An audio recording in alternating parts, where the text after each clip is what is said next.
Next nine news में आपका बहुत बहुत स्वागत है। मैं हूं आपके साथ अबरारुल हक रहमानी। मुद्दा आज का मैं बात करेंगे फिर से राजस्थान की। दरअसल राजस्थान की सियासत को लेकर अब ये माना जा रहा है क्या मल्लिकार्जुन खड़गे ने जो एक नीति बनाई है, और कई लोग यहाँ तक कह रहे हैं कि दरअसल नीतीश कुमार जो विपक्षी एकजुटता को लेकर तमाम बैठकें कर रहे हैं, या आज जो एक बड़ी बैठक हुई पटना में, लगभग 17 से 18 विधायक जो आप कह सकते हैं विपक्षी दल के जो तमाम बड़े नेता हैं वो वहाँ पर पहुँचे। और अब ये कहा जा रहा है कि जब कांग्रेस पार्टी इतने बड़े काम को अंजाम दे रही है तो राजस्थान के मामले पर भी कांग्रेस अध्यक्ष मल्लिकार्जुन खड़गे कोई चौंकाने वाला फैसला ले सकते हैं। हालांकि ये दावा किया जाता रहा है कि पार्टी के वो दोनों ही नेता अशोक गहलोत या सचिन पायलट पार्टी के फैसले पर सहमति जताएंगे, लेकिन जब भी फैसला लिया जाता है तो उन फैसलों को वो मानते हुए नजर नहीं आते हैं। और वो बात अशोक गहलोत ने साबित कर दी थी जब विधायकों ने इस्तीफा सौंपा था। मेरे साथ आसिफ है, समझते हैं कि इस पूरे मुद्दे पर इनकी क्या राय, और क्या वाकई पटना में हुई इस बड़ी बैठक का जो कांग्रेस पार्टी की सरकारें हैं अलग अलग राज्यों में उन पर कोई असर पड़ेगा, और क्या खास तौर पर राजस्थान में मुख्यमंत्री पद को लेकर कोई फैसला अब मल्लिकार्जुन खड़गे लेने वाले हैं। बहुत बहुत शुक्रिया। देखिए, इसमें कोई शक नहीं है, अगर खड़गे की बात करें तो ये बहुत बड़ा उनके लिए चुनौती है बतौर कांग्रेस का प्रेसिडेंट होने के नाते, और पहली बार लोकसभा चुनाव को वो फेस करेंगे। बिल्कुल एक चुनौती इससे भी बड़ा था उनके लिए कर्नाटक, क्योंकि वहां से वो बिलोंग करते हैं, लोगों की निगाहें उन पर बनी हुई थी। और वो इसलिए क्योंकि देखिए बीजेपी में एक से बढ़कर एक 30 मार्का है। अमित शाह नहीं तो मोदी, मोदी नहीं तो योगी, योगी नहीं तो जेपी नड्डा, जेपी नड्डा नहीं तो जो है राजनाथ सिंह, बहुत सारे लोग हैं, फहरिस्त है। लेकिन कांग्रेस में ऐसा कोई नाम नहीं था। हाँ, भारत जोड़ो यात्रा से भले ही राहुल गांधी की छवि थोड़ी बेहतर हुई, लेकिन इन सब बीच में जिस तरीके से सोनिया गांधी का ये फैसला रहा, ये बहुत लाजवाब रहा। और ये तब साबित हो गया जब कर्नाटक को उन्होंने जीत दिला दी। और इसका एक एग्जाम्पल से समझते हैं और समझाने की कोशिश करते हैं दर्शकों को। तो मुझे लगता है अबरार की जब हिमाचल का चुनाव हो रहा था तब जेपी नड्डा साहब वहीं से बिलोंग करते हैं, पूरी ताबड़तोड़ तैयारियां की, उन्होंने पूरी ताकतें लगा दी, लेकिन इसके बावजूद वो नहीं जीत पाते हैं। तो उसके बाद उनके शाख पर, प्रेसिडेंट पर सवाल उठने लगे, लेकिन बीजेपी ने उन्हें नहीं हटाया, इस्तीफा भी नहीं दिलवाया। हालांकि उनका वक्त भी मुकर्रर हो गया 5 सालों का अध्यक्ष पद का, फिर भी नहीं बताया। चलिए ठीक है, उनका मसला है। उसके बाद कर्नाटक में इसको लेकर सवाल उठने लगे, लेकिन एक अच्छी बात रही कि इन्होंने जीत दिलाया। हाँ, भले ही श्रेय इसका राहुल गांधी, प्रियंका को दिया जा रहा है, लेकिन खड़गे के लिए भी बहुत बड़ी चुनौती थी। अब चुनाव 24 का है नजदीक, आज बहुत बड़ा दिन था पटना में, और इसमें लोग खड़गे को सोच रहे थे। देखिए, एक दलित है, इस वजह से भी लोगों की निगाहें बनी रहती हैं। गांधी परिवार हमेशा जो है उस पर दाग लगता रहा था, लेकिन पहली बार कांग्रेस ने गांधी परिवार से हटकर एक फैसला लिया, ये भी बहुत बड़ा चुनौती था।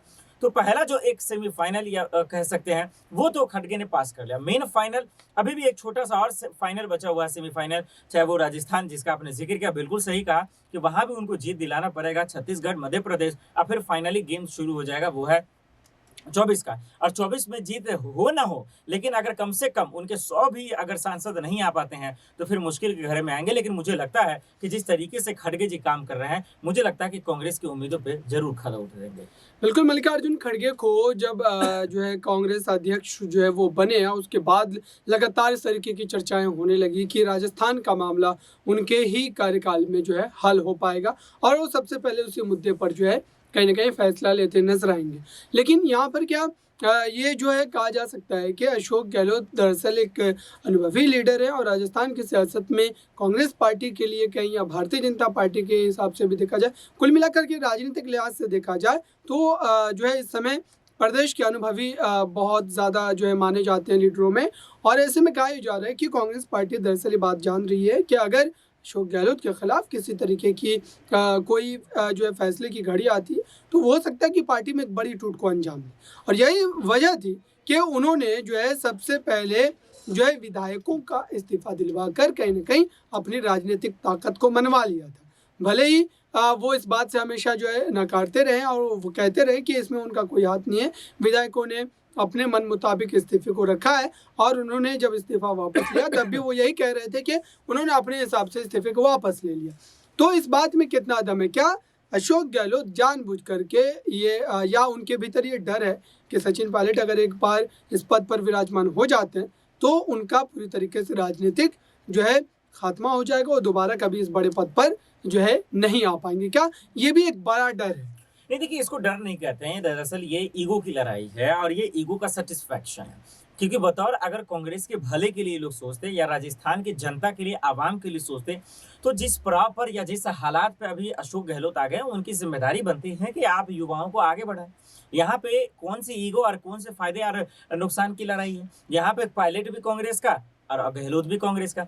लेकिन दरअसल एक ईगो की लड़ाई है, जाति की लड़ाई है और आज इतना भले ही वो सीएम पद पर बैठ के, संवैधानिक पद पर बैठ के लंबा-लंबा भाषण देते हैं, वो जो है संविधान की कस्में खाते हैं, लेकिन उसके बावजूद जाट की लड़ाई लड़ रहे हैं आप।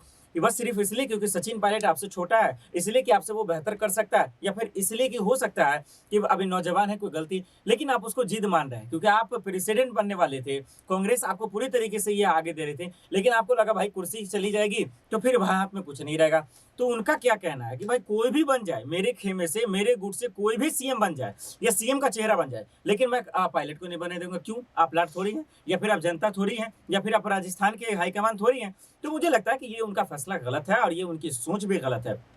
नुकसान फायदे की बात तो हम तब करते हैं जब बाद में, क्योंकि जब दोनों आप अपने पार्टी से हैं तो फिर इसमें कोई भी बने क्या बुराई है। लेकिन उनको अपनी कुर्सी की लालच है, उनको अपने सीट पे बैठना है, उनको अपनी दादागिरी दिखाना, जो गलत है। सचिन पायलट ने भी बहुत जगह पे गलत किया है, लेकिन देखिए जब आप जिम्मेदारी पद पे होते हैं तो आपकी एक गलती 100 गलती के बराबर होता है। लेकिन अभी सचिन पायलट आप जिम्मेदारी पद पे नहीं है तो इनकी 100 गलती माफ भी की जा सकती है। यही वजह है कि अशोक गहलोत, माफ कीजिए, राहुल गांधी, प्रियंका गांधी, सोनिया ने माफ किया, खड़गे ने माफ किया, वेणुगोपाल ने माफ किया, सब तमाम लोगों ने।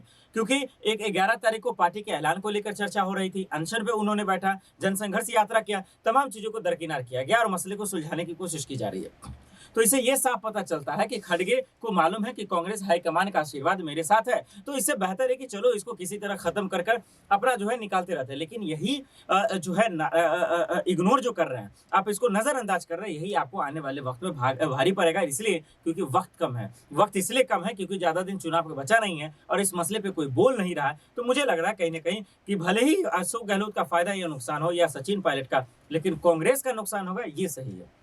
बिल्कुल जो है कांग्रेस पार्टी को इससे भारी नुकसान राजनीतिक हो सकता है, जिसको लेकर के लगातार जो है इस तरीके की बातें कही जाती रही है कि अगर कांग्रेस पार्टी ने इस मुद्दे को जल्द से जल्द नहीं सुलझाया तो भारतीय जनता पार्टी इसका राजनीतिक लाभ भी उठा सकती है।